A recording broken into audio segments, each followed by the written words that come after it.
You made a flyer and put my name on it too. He's crazy. Well, I appreciate it. Right. I'm going to keep on the politics theme that Keith started up earlier. So we're going to talk about the Democratic candidates a little bit. But I don't know, have you guys ever broken down the word politics to, I think it stands for poly, meaning many, ticks, meaning standing for bugs. So there's many bugs that are together, and I think that's what we have this year with our election coming up. And a lot of the candidates lately have just decided to flee the scene, whether it be through their own choice or through the primaries that have been going on. But that's been what's been going on with our many bugs this year. So the Democratic candidates we have left are Bernie Sanders and Hillary Clinton. We'll talk about them for a little bit. And do you guys know that Bernie Sanders really is just a combination of Bert and Ernie from Sesame Street? Together they make Bernie Sanders, and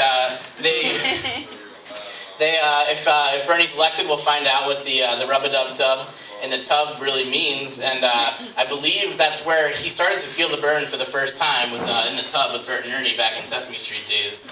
And you know, Bernie Sanders is the first presidential candidate to ever get his slogan off of a prescription bottle. When he was reading it, he said, if you decide to if you start feeling the burn for more than 5 hours, please contact your physician. And he said, you know, that sounds like a good campaign slogan, feel the burn.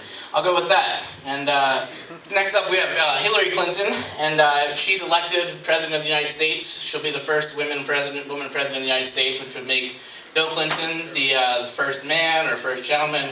I'm not really sure what he's going to go by, but I think it's kind of strange that when Bill was in office, I'm not even sure that Hillary was the first woman that was in his office. I think maybe second, third woman, maybe, I don't know. I mean, we know that he was hiding a few under the table there, but hopefully Bill will be the first man in the office if Hillary's elected. And I hear that if she is elected, that Bill's going to play sex at her inauguration. Oh wait, no, sax. He's going to play saxophone, not sex. I know that guy's a big blowhard, and you know. Oh, actually, that's what he likes to do. That's the way he likes it under the table. He just likes to be blowed hard. So that's the way he goes about playing a saxophone. And so switching from politics to what's coming out in the toy stores these days. There's a new homeless Barbie out on the shelves. I don't know if you guys have seen Homeless Barbie. She lives in northern New Jersey with her husband, Hobo Ken, and they live right over the Hudson River. And I was up in upstate New York last weekend and saw a bunch of cows everywhere you looked. I mean, we were driving for hours and hours upstate, and everywhere you looked, there were all these cows. And you guys know that there was when I was in seminary a few years ago, there was a cow that was in my class, actually. He wanted to become a preacher at church. And really, I asked him, what was going on? Like, why do you want to become a preacher? And he said he wanted to be pasteurized. So, if you guys, anybody out there fans of UFC or boxing? Yeah, all right. You guys watch the weigh-ins, Manny? Yeah. You watch the weigh-ins beforehand. They get a little intense sometimes. Sometimes the boxers are ready to fight each other before they're actually in the ring.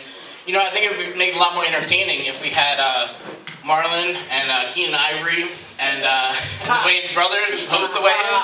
Just the weigh-ins at the weigh-ins, and I think pretty entertaining weigh-ins right there if you had the Wayans brothers for the boxing and UFC weigh-ins. So my mom, believe it or not, my mom is actually Asian. She's, I mean, with how pale my skin is, you find it hard to believe, but she met my dad when he was doing a job in her bathroom. He was the guy that was in charge of tiling the bathroom, putting the grout between the gaps in the tiles, really doing the main caulking job of the bathroom. So that's what makes me a caulk Asian.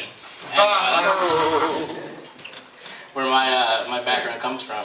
And I'm going to finish up here with a dream I had this past weekend. Kind of scared me, I think scared my wife as well. Scared me so much that I literally fell out of bed. I fell out of bed screaming, had an octopus attacking me in my dream, jumped on my back, started attacking me, and when I came to, of course, for some of you that have seen my act before, you know I sleep with a CPAP machine mask on my face, so just imagine how much scarier that is when you think of an octopus attacking you and you wake up and there's a mask on your face with a tube hanging around and it just makes it all worse and you think it's real life.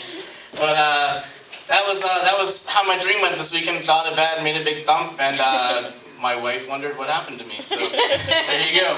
Thanks a lot, guys. Have a good night. All right. Good job. Nice job. Nice job. Brian, now everybody.